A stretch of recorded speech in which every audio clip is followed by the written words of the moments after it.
जय हिंद दोस्तों। आज हम लोग इस वीडियो में क्लास 11 का जो फाइनल बोर्ड एग्जाम हो गया है, जो कि दोस्तों 21 मई में जो तीन पेपर हुआ था आर्ट्स स्ट्रीम का, उसका दोस्तों मैं जो है आंसर की अपलोड कर रहा हूं।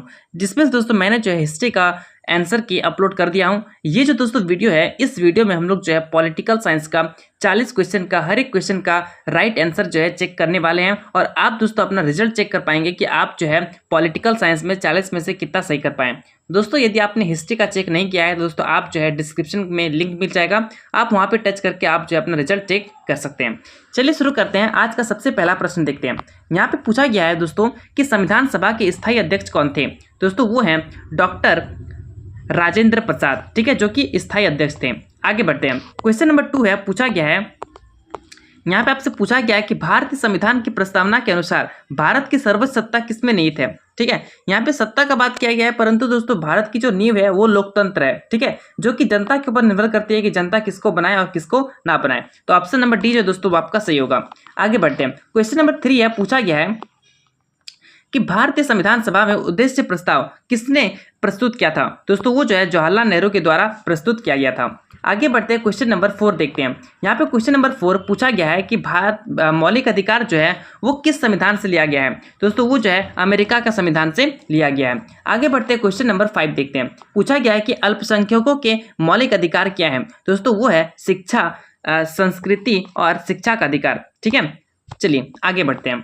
क्वेश्चन नंबर 6 है, पूछा गया है कि मौलिक अधिकारों को लागू करने के लिए सर्वोच्च न्यायालय कितने प्रकार के आदेश जारी कर सकता है। तो दोस्तों वो जो है 5 प्रकार का रिट जो है सर्वोच्च न्यायालय जारी कर सकता है। ठीक है, आगे बढ़ते हैं।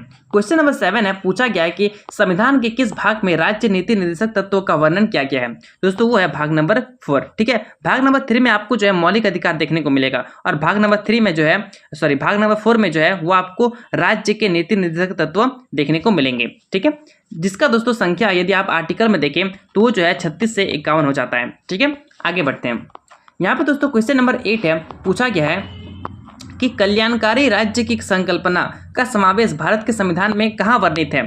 दोस्तों कल्याणकारी राज्य जो है उसका वर्णन आपको देखने को मिलेगा राज्य के नीति निर्देशक तत्व, जिसका अनुच्छेद 36 से लेकर 51 होता है। ऑप्शन नंबर डी जो दोस्तों आपका सही होगा। आगे बढ़ते हैं। क्वेश्चन नंबर 9 पूछा गया है कि किस संवैधानिक संशोधन द्वारा भारत में मताधिकार की आयु 21 वर्ष से घटाकर 18 वर्ष किया गया था। दोस्तों वो जो है 61वां संविधान संशोधन के तहत किया गया था। ठीक है, ऑप्शन नंबर ए जो दोस्तों आपका सही होगा।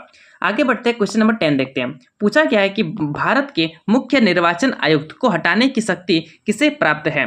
दोस्तों ये जो है राष्ट्रपति के पास होती है। ठीक है, आगे बढ़ते हैं।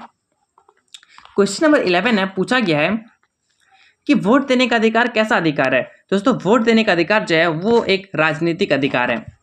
आगे बढ़ते हैं। क्वेश्चन नंबर 12 है, पूछा गया है कि राज्य के मुख्यमंत्री की नियुक्ति कौन करता है।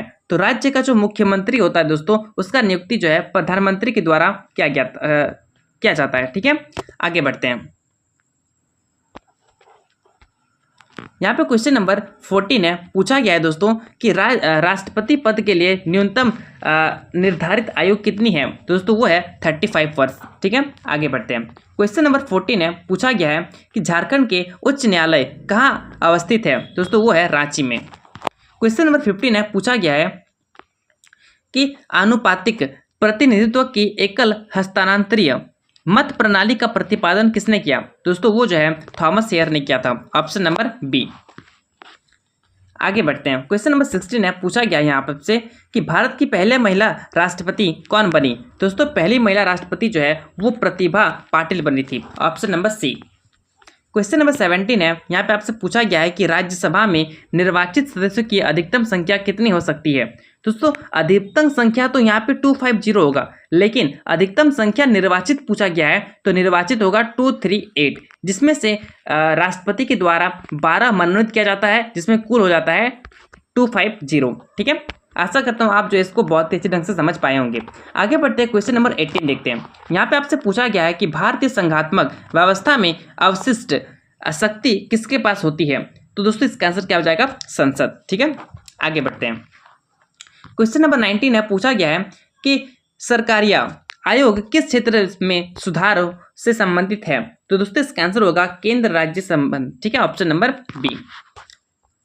यहाँ पे दोस्तों क्वेश्चन नंबर 21 पूछा गया है।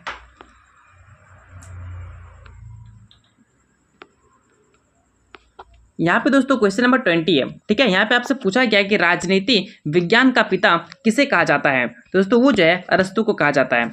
आगे बढ़ते हैं। क्वेश्चन नंबर यहाँ पे 22 है, पूछा गया है। यहाँ पे नीचे देखेंगे तो आपको देखने को मिलेगा कि रिपब्लिक नामक पुस्तक किसने लिखी। तो रिपब्लिक नामक पुस्तक जो है दोस्तों वो आपका प्लेटो के द्वारा लिखा गया है, ठीक है। आगे बढ़ते हैं। यहाँ पे दोस्तों नेक्स्ट क्वेश्चन है, क्वेश्चन नंबर 22 पूछा गया है यहाँ पे कि पॉलिश शब्द निम्नलिखित में से किस भाषा से संबंधित है। तो दोस्तों इसका आंसर होगा फ्रेंच, ठीक है, ऑप्शन नंबर सी। आगे बढ़ते हैं। यहाँ पे क्वेश्चन नंबर 23 है, पूछा गया है कि जब हम स्वयं पर शासन करना सीखते हैं तभी स्वराज है, ये किसका कथन है। तो दोस्तों ये जो है महात्मा गांधी का कथन है। आगे बढ़ते हैं। यहाँ पे दोस्तों क्वेश्चन नंबर 24 है, पूछा गया है कि आंग सान सू किस देश से संबंधित है। दोस्तों वे है म्यांमार से, option number C. Question number 25 पूछा गया है कि शासन का समर्थक या विरोध करना किस प्रकार की स्वतंत्रता है। दोस्तों ये जो है राजनीतिक है, ठीक है, ऑप्शन नंबर सी। यहाँ पे क्वेश्चन नंबर 26 है, पूछा गया है कि लॉन्ग वॉक टू फ्रीडम ये जो है नेल्सन मंडेला के द्वारा लिखा गया है, ठीक है। आगे बढ़ते हैं। क्वेश्चन नंबर 27 है, पूछा गया है कि भारतीय संविधान के किस अनुच्छेद में कहा गया है कि कानून के समक्ष सभी समान है। दोस्तों वो जो है आर्टिकल नंबर 14 में कहा गया है, ठीक है, समानता का अधिकार में। आगे बढ़ते हैं। क्वेश्चन नंबर 28 है, पूछा गया है कि जस्टिस शब्द की उत्पत्ति किस भाषा से हुई है, ठीक है। दोस्तों इसका आंसर क्या हो जाएगा, इसका आंसर होगा दोस्तों लैटिन, ठीक है, ऑप्शन नंबर ए। आगे बढ़ते हैं। यहाँ पे दोस्तों क्वेश्चन नंबर 29 है, पूछा गया है कि निर्धनता निवारण किस प्रकार के न्याय का एक अंश है। तो दोस्तों इसका आंसर हो जाएगा आर्थिक न्याय, ठीक है, ऑप्शन नंबर सी।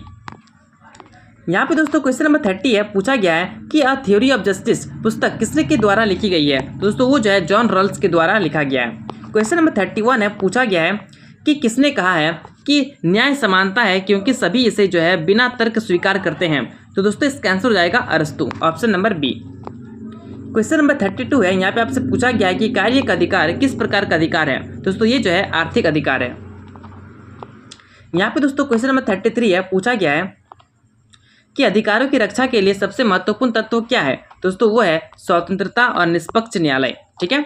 आगे बढ़ते हैं। क्वेश्चन नंबर 34 पूछा गया है कि किस वर्ष भारतीय संविधान की प्रस्तावना में पंथ निरपेक्ष शब्द जोड़ा गया था। दोस्तों वो जो है 1976 में जोड़ा गया था।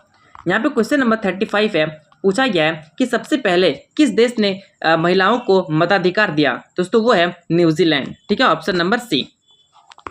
आगे बढ़ते हैं। क्वेश्चन नंबर 36 पूछा गया है कि भारत में नागरिकता के संबंध में कानून बनाने का अधिकार किसे प्राप्त है, ठीक है। तो दोस्तों इसका आंसर हो जाएगा ऑप्शन नंबर डी, ठीक है, संसद के पास है।